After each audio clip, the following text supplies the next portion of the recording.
Lecture we discussed about the hyperthyroidism. Now we will discuss about the hypothyroidism.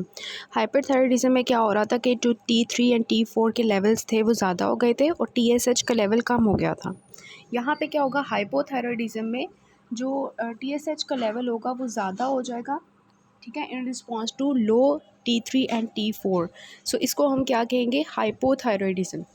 ठीक हो गया। अभी general characteristics आती है, उसमें इन्होंने बताया हुआ है कि हाइपोथायरॉयडिज्म की जो स्टेट होती है ना, वो जो क्लिनिकल फीचर्स हम डिस्कस करेंगे इसके, वो ज़रूरी नहीं है कि हर किसी में आए। ज़्यादातर जो इसके केसेस होते हैं हाइपोथायरॉयडिज्म के, वो एसिम्प्टोमेटिक होते हैं और हमें लैब डायग्नोसिस में ही उनका पता चलता है।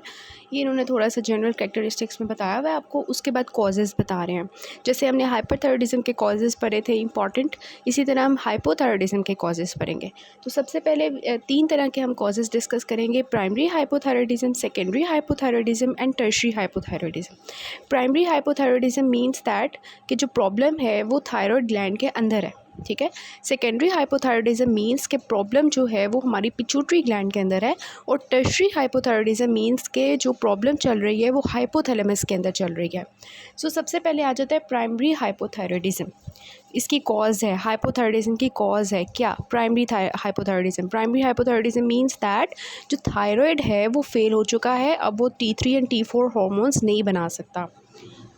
सो it is a failure of thyroid to produce sufficient thyroid hormones. और ये 95% केसेस में जो थायराइड होता है उसका फेलियर की वजह से हाइपोथायरॉयडिज्म होता है।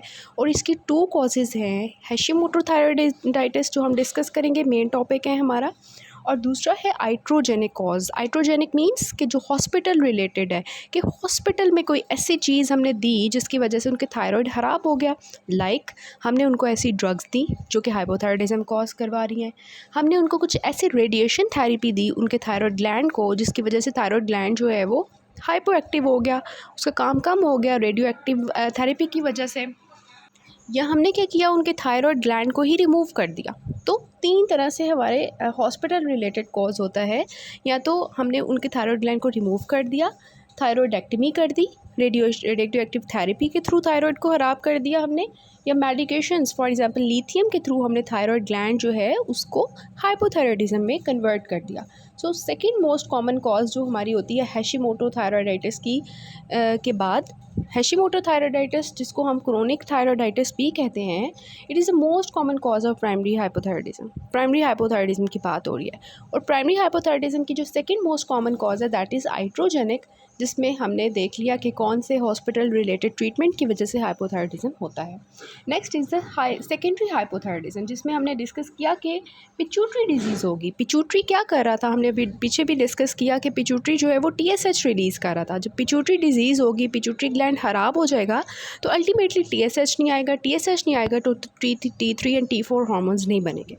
फिर आता है टर्शियरी हाइपोथायरॉयडिज्म। टर्शियरी मीन्स के हाइपोथैलेमस के अंदर कोई प्रॉब्लम चल रही है जिसकी वजह से जो थायराइड रिलीजिंग हार्मोन है जिसने आगे से पिट्यूटरी से TSH रिलीज़ करवाना है और TSH से T3 और T4 आने हैं थायराइड ग्लैंड से, वो ही नहीं आ रहा, हाइपोथैलेमस ही ख़राब है। तो ज़्यादातर जो केसेस होते हैं हाइपोथायरॉयडिज्म के वो प्राइमरी हाइपोथायरॉयडिज्म के होते हैं। उसमें से भी सबसे मोस्ट कॉमन हैशिमोटो थायराइडाइटिस है, सेकंड मोस्ट कॉमन जो है उसमें आइट्रोजेनिक है, फिर सेकंड ओवरऑल हम बात करें तो सेकेंडरी है। और फिर लास्ट पे जो 5% केसेस होते हैं वो टर्शियरी हाइपोथायरॉयडिज्म के होते हैं जिसमें हाइपोथैलेमस इन्वॉल्व होता है। और सब में क्या होगा, अल्टीमेटली जो T4 होगा वो हमारा कम हो जाएगा और TSH जो होगा वो भी हमारा जो है क्या होगा, कम होगा। ये इन्होंने दरअसल एक बात बताई हुई है कि हमने तो डिस्कस किया कि हाइपोथायरॉयडिज्म में T3 T4 कम होगा तो TSH ज़्यादा होगा। ये किस केस में है, प्राइमरी हाइपोथायरॉयडिज्म के केस में, जिसमें आपका जो थायराइड ग्लैंड है उसमें से T3 T4 हार्मोन्स नहीं रिलीज़ हो रहे, वो ख़राब हो चुका था जिसकी वजह से नेगेटिव जो है पॉजिटिव फीडबैक किया और TSH ज़्यादा हो गया, ठीक है। ये प्राइमरी हाइपोथायरॉयडिज्म की बात है। लेकिन ये जो T4 कम हो गया और TSH कम हो गया मीन्स पिट्यूटरी डिजीज़ है, पिट्यूटरी डिजीज़ होगी तो TSH कम होगा और T3 T4 भी कम होंगे। तो इस तरह से हमें लैब से पता चल जाएगा कि whether it is primary hypothyroidism, secondary और टर्शियरी हाइपोथायरॉयडिज्म। प्राइमरी में क्या होगा, TSH जो होगा वो ज़्यादा हो जाएगा और सेकेंडरी में जो होगा वो हमारा TSH कम होगा क्योंकि पिट्यूटरी ही ख़राब है जिसने TSH रिलीज़ करना था। ठीक हो गया। फिर हम थोड़ा सा डिटेल में जाते हैं हैशिमोटो थायराइडिस की, क्योंकि हमने कहा कि प्राइमरी हाइपोथायराइडिज्म की मोस्ट कॉमन कॉज है, तो थोड़ा सा इसको डिस्कस कर लेते हैं। जैसे हमने ग्रेव्स डिजीज़ में पढ़ा था कि Graves disease was an auto immune disease that was common in females, इसी तरह हैशिमोटो थायराइडिस है जो कि कॉमन इन फीमेल्स है, ऑटो इम्यून डिजीज़ है। लेकिन इन दोनों में जो डिफरेंस आता है वो ये आता है कि जो ग्रेव्स डिजीज़ होता है उसमें हाइपरथायराइडिज्म होता है, और हैशिमोटोज़ जो होता है उसमें मेनली जो होता है वो हाइपोथायराइडिज्म होता है। ठीक हो गया। इस वजह से हम हैशिमोटो जो होता है उसको हम दोनों में डिस्कस करते हैं, हाइपर में भी डिस्कस करते हैं उसके कॉजेज़ में भी, और हाइपो में भी डिस्कस करते हैं। लेकिन मेन जो है ये हाइपोथायराइडिज्म करवाता है, ये हम देखेंगे कि किस तरह। ठीक हो गया। तो क्विक हिट में इन्होंने आपको बताया हुआ कि जो है कि जो ऑटोइम्यून डिजीज़ होती है हैशिमोटो थायराइडिस, और दूसरे जो ऑटोइम्यून डिसऑर्डर्स होते हैं जैसे ग्रेव्स डिजीज़ था उस तरह से उनके साथ एसोसिएटेड होता है, लाइक पर्नीशियस एनीमिया है, और ल्यूपस मतलब कि SLE सिस्टेमिक लूपस एरिथेमेटोसिस, जिसमें ऑटोइम्यून कैरेक्टरिस्टिक्स आती हैं। उसके बाद वो बता रहे हैं कि ऑब्वियसली जो हैशिमोटो थायराइडिस होगा इसकी मेन चीज़ ये होती है कि इसमें कैंसर का रिस्क बढ़ जाता है। This is very much important. ठीक है। उनके अंदर आई थिंक जो होता है ना नॉन हॉजकिन्स लिम्फोमा B सेल, वो ज़्यादा हो जाता है रिस्क इसका हैशिमोटो थायराइडिस में। सो थायराइड कार्सिनोमा का भी ज़्यादा हो जाता है चांस रिस्क, और थायराइड लिम्फोमा का चांस भी जो होता है इसमें बढ़ जाता है, जिसमें मैंने आपको बताया नॉन हॉजकिन्स लिम्फोमा जो होता है B सेल उसकी में। अब इसकी थोड़ी सी और चीज़ डिस्कस कर लेते हैं जो मैंने यहाँ पे लिखी हुई है, ये आपने अपनी बुक में भी नोट कर लेनी है कि Hashimoto thyroiditis is a chronic inflammatory process of the thyroid with lymphocytic infiltration of the glands. जो क्रोनिक स्टेट होती है उसमें ऑब्वियसली इन लिम्फोसाइट्स आ जाते हैं। सो ये उन्होंने बताया हुआ है। इसी तरह ये जो है मिडिल एज वुमेन में ज़्यादा कॉमन होता है because it is an autoimmune disease, and autoimmune disease are common in the women, इस वजह से। फिर most common cause of sporadic goitre in children. ठीक हो गया। उसके बाद आता है कि इसमें जो एंटीबॉडीज़ होती हैं उनको हम एंटी थायरोग्लोबुलिन एंटीबॉडीज़ कहते हैं, और जब हम एग्जामिनेशन करते हैं हैशिमोटो थायराइडिस की जो गोइटर हुआ होता है, इनलार्ज थायरॉयड ग्लैंड होता है, वो कैसे मिलता है, फर्म होता है और नॉन टेंडर होता है। ठीक है। नॉन टॉक्सिक होता है, नॉन टेंडर होता है, मीन्स दर्द नहीं हो रही होती, को पेशेंट को हाथ लगाने से दर्द नहीं होती।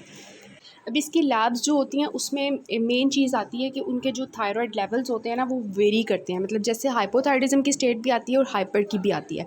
तो शुरू में जब हैशिमोटो थायराइडिस होता है ना तो उसमें क्योंकि स्टोर्ड फॉलिकल्स के अंदर स्टोर्ड थायराइड हार्मोन्स होते हैं। ठीक है। तो जब वो इन्फ्लेमेशन हो रही होती है तो वो जब थायराइड स्टोर्ड हार्मोन्स होते हैं ना वो ज़्यादा होते हैं ना, तो इस वजह से हाइपरथायराइडिज्म की स्टेट आती है अर्ली। ठीक है। अर्ली में T3 T4 ज़्यादा होगा और उसके रिस्पॉन्स में TSH कम हो जाएगा। ठीक है। लेकिन लेट में क्या होगा, लेट में ये होगा कि क्योंकि स्टोर्ड जो फॉलिकल्स के अंदर स्टोर्ड थायराइड हार्मोन्स थे वो कम हो चुके हैं, इस वजह से अब क्या होगा कि T3 T4 हार्मोन्स लेवल्स कम हो जाएंगे, हाइपोथायराइडिज्म की स्टेट आ जाएगी और उसके रिस्पॉन्स में TSH का लेवल जो है वो बढ़ जाएगा। ठीक है। तो इस वजह से हैशिमोटो जो होता है शुरू में जो है वो हाइपर की स्टेट में जाता है, और बाद में जो है लेटर ऑन, क्योंकि ये क्रोनिक प्रोसेस है और ऐसे ऐसे स्टोर्ड फॉलिकल्स ख़त्म हो जाएंगे T3 T4 हार्मोन्स, तो इस वजह से हाइपोथायराइडिज्म की स्टेट जो है वो इसमें मेनली आ जाएगी। ठीक हो गया।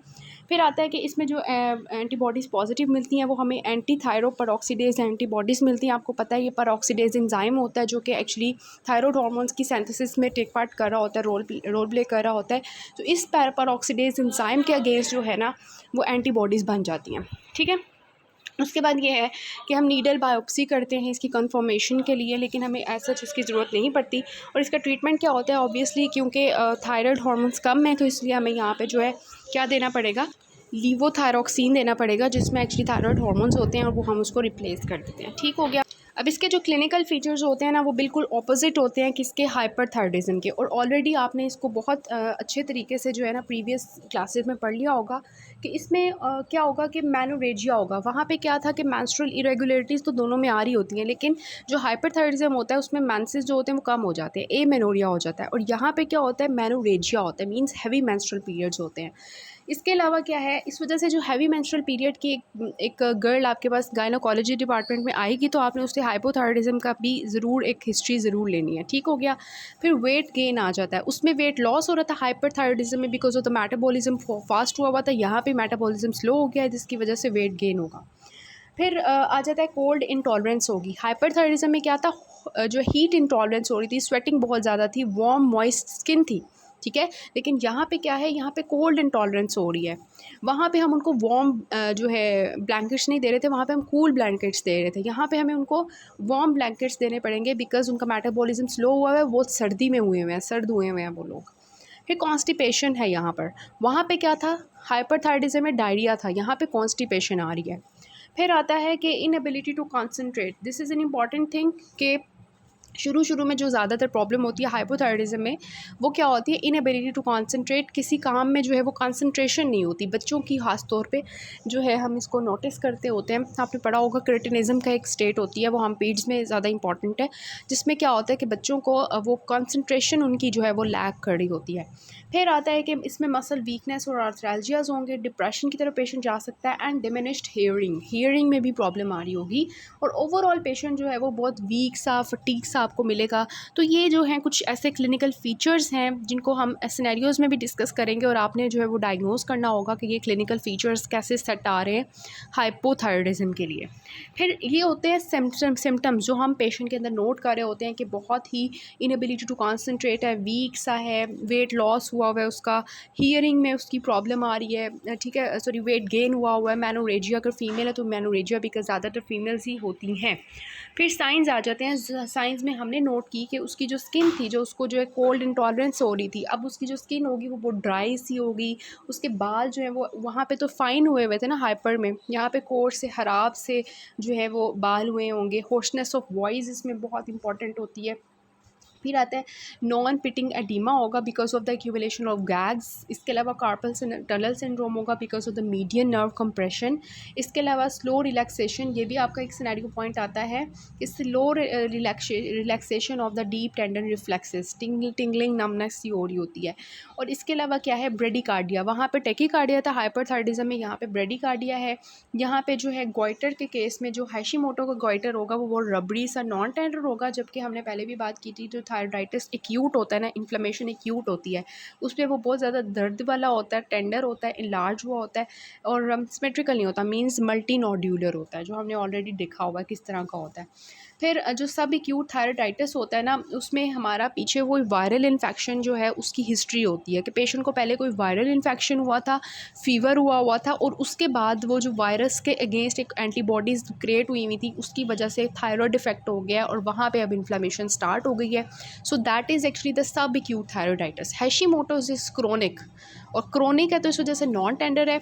ये वाला जो है सब एक्यूट थायराइडाइटिस टेंडर है, और वायरल इन्फेक्शन की हिस्ट्री होगी पेशेंट के अंदर, तो ये हमने नोट करनी है।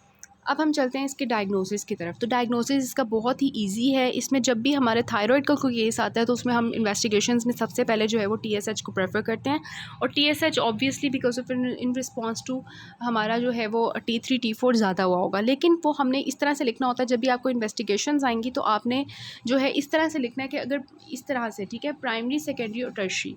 प्राइमरी में क्या होगा, T3 T4 कम हुए होंगे और टीएसएच ज़्यादा हुआ होगा, ऑलरेडी हम डिस्कस कर चुके हैं। और सेकेंडरी में क्या होगा, दोनों T3 T4 भी कम हुआ होगा और TSH भी कम हुआ होगा बिकॉज पिट्यूटरी ख़राब है। और टर्शरी में क्योंकि हमारा जो है हाइपोथैलेमस भी ख़राब है तो TRH भी कम हुआ होगा, TSH भी कम हुआ होगा और T3 T4 भी कम हुआ होगा। ठीक है, मीन्स कि सिर्फ प्राइमरी के अंदर TSH राइज हुआ होगा। इससे आपको पता चल जाएगा कि प्रॉब्लम कहाँ पर है। ठीक है, थायराइड में प्रॉब्लम चल रही है, पिट्यूटरी में या हाइपोथैलेमस में, इन चीज़ों को देख के।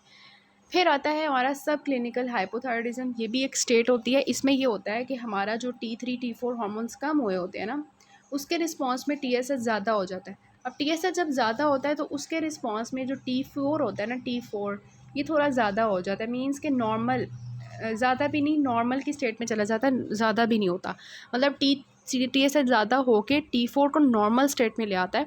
तो इसको हम कहते हैं सब क्लिनिकल हाइपोथायराइडिज्म, कि हाइपोथायराइडिज्म की स्टेट तो चल रही है लेकिन एलिवेटेड TSH की वजह से T4 जो है वो नॉर्मलाइज हो चुका है। ठीक है, तो इसमें जो है हमारे नॉन स्पेसिफिक से सिम्टम्स आते हैं, क्योंकि सब क्लिनिकल है ना, तो माइल्ड से सिम्टम्स आते हैं, और इसमें हमें LDL का लेवल ज़्यादा मिल सकता है, क्योंकि यहाँ पे आपको पता है हमने एक थायराइड फंक्शंस के एक काम मतलब देखा था कि ये हमारे कोलेस्ट्रॉल मेटाबॉलिज्म को मतलब रखता है।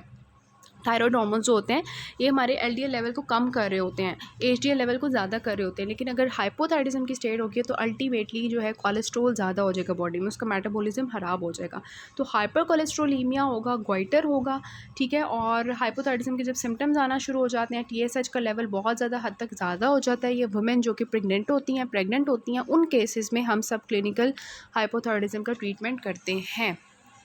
तो डायग्नोसिस फर्दर अगर हम थोड़ा सा बात करें तो इसमें ये आता है कि जो इसका प्राइमरी टेस्ट होता है डैट इज़ टीएसएच, ठीक है। टीएसएच जो होता है ये स्क्रीनिंग फॉर द थायराइड के लिए हम यूज़ करते हैं, और इसके साथ साथ टीएसएच के लेवल के साथ साथ हम T3 T4 का लेवल चेक करते हैं। इसके अलावा हम लिपिड प्रोफाइल करते हैं, क्योंकि कोलेस्ट्रॉल ज़्यादा है, एलडीएल ज़्यादा है, एचडीएल कम है, तो लिपिड प्रोफाइल करवाएंगे और सीबीसी काउंट करवा लेंगे, बिकॉज ये इन्फ्लेमेटरी स्टेट्स हैं, थायरोडाइटिस का केस है, तो हमें पता चल जाएगा कि whether there is inflammation of the thyroid और नॉट, ठीक हो गया। फिर डायग्नोसिस में हम फर्दर जो है ये इन्होंने लिखा भी हुआ है कि टीएसएच का लेवल आपको ज़्यादा मिलेगा, it is a sensitive indicator for the hypothyroidism. T3 T4 का लेवल हम चेक कर लेंगे, और इसके अलावा जो हमारी होती है ना हैशिमोटो थायराइडाइटिस, इसमें जो एंटीबॉडीज़ पॉजिटिव मिलती हैं हमें एंटी माइक्रोसोमल एंटीबॉडीज़ मिलती हैं, या एंटी पेरोक्सीडेज एंटीबॉडीज़ पॉजिटिव मिलती हैं। एलिवेटेड एलडीएल होगा, डिक्रीज्ड एचडीएल लेवल्स होंगे, और अनीमिया जो है इसमें बहुत ज़्यादा कॉमन होता है, ये आपने याद रखना है, माइल्ड नॉर्मोसिटिक अनीमिया मिलता है, और ये आपके सिनेरियोज़ में भी पॉइंट डिस्कस्ड होता है कि पेशेंट इज़ एनेमिक, ठीक है। उसके बाद आपका आता है ट्रीटमेंट, ठीक है। ट्रीटमेंट ऑब्वियसली इसका बहुत इजी होगा, किस तरह से कि ट्रीटमेंट जो है अगर हम बात करें तो ट्रीटमेंट इससे है कि हाइपोथायराइडिज्म की स्टेट है ना, तो T3 T4 हार्मोन्स कम है, तो हमने पेशेंट को क्या देना है, हमने उसको जो है बाहर से T3 T4 हार्मोन्स देने हैं ना, तो वो जो हम देते होते हैं that is levothyroxine which is T4, and it is a treatment of choice जो हम पेशेंट को देते हैं। और इसके बारे में लीवोथायरॉक्सिन जो होती है इसको हमने किस तरह से देना होता है, ये इरफान मसूद में इसकी जो है वो लिखी हुई है कि किस तरह से आपने इसको पेशेंट को देना होता है। तो लीवोथायरॉक्सिन जो होती है इसको पहले 3 हफ्ते, ठीक है, जो हमारा ट्रीटमेंट होता है फर्स्ट 3 वीक्स जो होते हैं उसमें हमने इसकी जो डोज़ देनी होती है वो 50 माइक्रोग्राम्स पर डे देनी होती है, ठीक है, 3 वीक्स, ठीक है। उसके बाद जो है अगले जो इसके 3 वीक के अगले 3 वीक्स हैं उसमें हमने इसकी डोज जो होती है वो डबल कर देनी होती है, मतलब 100 माइक्रोग्राम्स पर डे, ठीक है, नेक्स्ट 3 वीक्स में। और उसके बाद जो है जब ये 6 वीक्स गुजर जाते हैं उसके बाद हम मेंटेनेंस डोज देते हैं, किसकी मेंटेनेंस डोज होती है वो 100 to 150 माइक्रोग्राम्स पर डे होती है, ठीक है। और जो है ये हम देते हैं फॉर होल लाइफ। और फिर हम साथ साथ क्या कर रहे होते हैं, लीवोथायरॉक्सिन के साथ मॉनिटर कर रहे होते हैं टीएसएच के लेवल को, ठीक है, monitor the TSH, and clinically जो स्टेट होती है उसको हम जो है पीरियडिकली देखते रहते हैं कि पेशेंट जो है वो कैसा चल रहा है ट्रीटमेंट पे। और इसके साथ साथ हम यू थायराइड स्टेट रखते हैं, मींस के उसमें T3 T4 जो है नॉर्मलाइज हो जाते हैं इस थेरेपी से, और टीएसएच भी नॉर्मलाइज हो जाता है, तो वो एक यू थायराइड स्टेट जो है वो हमने मेंटेन रखनी होती है। तो सबसे पहले फ़र्स्ट 3 वीक्स हमने जो है वो कितनी डोज़ दी, 50, नेक्स्ट 3 वीक्स हमने 100 कर दी, और फिर हमने क्या की, मेंटेनेंस डोज़ कर दी 100 to 150 micrograms for whole life, ठीक है। और यू थायराइड स्टेट जो होती है वो हमने रखनी होती है, साथ साथ हम टीएसएच को चेक करते रहना होता है, और पेशेंट की क्लिनिकल स्टेट को, ठीक हो गया। फिर आता है कि जो इस्कीमिक हार्ट डिजीज़ के लोग होते हैं उनके अंदर हमने लीवोथायरॉक्सिन की जो डोज़ होती है उसको कम करना होता है। ये तो नॉर्मल पेशेंट्स थे ना जो मैंने आपको बताया। अब जो इस्कीमिक हार्ट डिजीज़ के लोग होते हैं उनके अंदर दरअसल जो लीवोथायरॉक्सिन होती है ना, ये मायोकार्डियल ऑक्सीजन डिमांड को ज़्यादा कर देती है, हार्ट की जो ऑक्सीजन डिमांड है उसको ज़्यादा कर देती है, जिसकी वजह से उनको हार्ट अटैक का चांस बढ़ जाता है। तो इस वजह से जो इस्कीमिक हार्ट डिजीज़ के लोग होंगे या बूढ़े लोग होंगे, एल्डरली लोग होंगे, उनमें हमने लीवोथायरॉक्सिन की डोज़ होती है उसको 25 माइक्रोग्राम्स पर डे तक रखना होता है स्टार्टिंग डोज़। मतलब ये जो 50 थी इसको हमने 25 माइक्रोग्राम्स जो है उस स्टार्टिंग डोज रखनी होती है, और आहिस्ता आहिस्ता उसको इंक्रीज़ करना होता है। जबकि जो प्रेग्नेंट फीमेल्स होती हैं उनका आपने याद रखना है, क्योंकि एक हाइपोथायराइडिज्म की स्टेट है, बच्चे को अगर थायराइड हार्मोन्स, क्योंकि मदर के जो थायराइड हार्मोन्स होते हैं वो प्लेसेंटा से क्रॉस करते हैं, और जो फीटस होता है उसकी जो ब्रेन डेवलपमेंट होती है वो करवा रहे होते हैं। तो हाइपोथायराइडिज्म की जो फीमेल होगी अगर वो प्रेग्नेंट हो जाती है तो उसके फ़ीटस को जो है वो उसकी कॉग्निटिव इम्पेयरमेंट करवा सकती है, उसका आईक्यू लेवल कम हो सकता है, क्रिटिनिज़म की स्टेट आ सकती है। तो इस वजह से प्रेग्नेंट वुमेन जो होती हैं उनमें हमने स्टार्टिंग डोज जो होती है वो ज़्यादा रखनी होती है, मींस कि शुरू में ही हमने जो है वो इंक्रीज़ डोज रखनी होती है ताकि एक नॉर्मल जो है वो TSH लेवल जो है वो मेंटेन रख सके। ठीक है, तो इस तरह से लीवोथायरॉक्सिन जो है उसकी हमने ट्रीटमेंट उसके थ्रू करनी है। उसके बाद हमारे जो डायग्नोसिस में स्पेसिफिक टेस्ट है TSH, T3, T4 हार्मोन्स है और एंटीबॉडीज़ का लेवल है और लिपिड प्रोफाइल है, CBC वगैरह है। उसके साथ साथ हमने जो है पेशेंट्स की वो जो बाकी मैंने एक हाइपरथायराइडिज्म की बताई थी ना रेडियोलॉजिकल टेस्ट, वो भी आपने लिख देने हैं और इसके अलावा नीडल बायोप्सी आपने लिख देनी है क्योंकि ओवरऑल आप लिखोगे। और इसके साथ अलावा जो नॉन स्पेसिफिक टेस्ट होते हैं वो भी आपने वहाँ पे थोड़े से लिख देने हैं। ठीक है, लाइक थायरोटॉक्सिकोसिस के केस में जो हम रेज्ड होता है हमारा अमाइनो ट्रांसफरेजेज है, GGT है, एल्कलाइन फॉस्फेटेज है। ठीक है, और इसके अलावा रेज बिलीरुबिन होता है, माइल्ड हाइपरकैलिसीमिया होता है, ग्लाइकोज यूरिया होता है। ठीक है, तो ये आपने लिखना है इन केस ऑफ थायरोटॉक्सिकोसिस। जबकि जो हाइपोथायरॉयडिज्म है उसमें आपके क्रिएटिन काइनेज ज़्यादा होते हैं, एस्पार्टेट, वहाँ पे एलेनिन था, यहाँ पे एस्पार्टेट है, और LDH का लेवल ज़्यादा होता है, हाइपर कोलेस्ट्रोलीमिया होता है यहाँ पर, वहाँ पे हाइपर कैलेसीमिया था, और एनीमिया नॉर्मोसिटिक नॉर्मोक्रोमिक होता है, और हाइपोनेट्रीमिया हो जाता है जब सोडियम का लेवल कम हो जाता है। तो ये जो नॉन स्पेसिफिक लैब टेस्ट हैं ये भी आप डायग्नोसिस में इन्वेस्टिगेशंस में लिख लोगे टू ऑब्टेन गुड मार्क्स। ठीक है, इसके बाद नेक्स्ट वाले पार्ट से जो है हम इसकी थोड़ी सी बाकी जो हाइपोथायराइडिज्म की स्टेट्स हैं उनको डिस्कस करके यूक्यूज़ डिस्कस कर लेते हैं।